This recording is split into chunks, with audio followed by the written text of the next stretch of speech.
দ্বারা হচ্ছে আমার টাকা পয়সার কোনো দরকার নির্বাচন করে আমি টাকা তুলে কোনো নির্বাচন করবো না।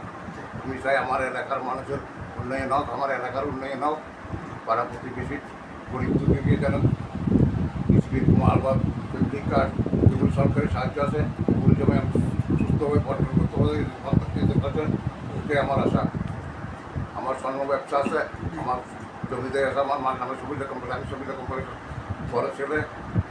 আমার কোনো টাকা পয়সা কোনো দরকার নেই, আমি অনেক টাকা কামাই, আমি টাকা কামানোর জন্য রাজনীতি করি না। আমার আশা করি আমি 81 সন থেকে বিএনপি করি।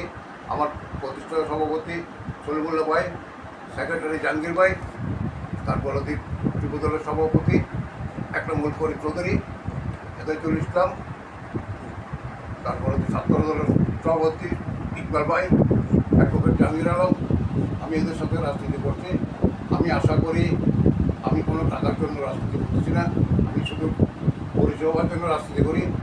যেন দেশের মানুষ, আমার এলাকার মানুষ সুখে শান্তি থাকতে পারে, আমার এলাকার যেন উন্নয়ন আছে। সব এলাকা থেকে আমার এলাকা গুরুত্বপূর্ণ। আমার এলাকার পাশে কোতোয়ালি থানা, court building, city corporation, new market.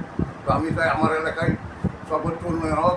আমার হেলথ সিটি বলে এটাই আসল হেলথ সিটি হইব, মানে 1 নম্বর হেলথ সিটি আমার আন্দোলন ওয়ার্ডেই হয়। দুটি মানুষের পাশে যেন দাঁড়াতে পারি।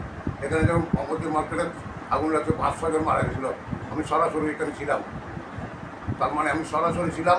বিভিন্ন টিভি চ্যানেল আমাকে দেখাচ্ছে, আমার সাথে আমার পাড়ার ছোটো ভাই সাবেক কাউন্সিলর জলালাদেরকে দেখাচ্ছে।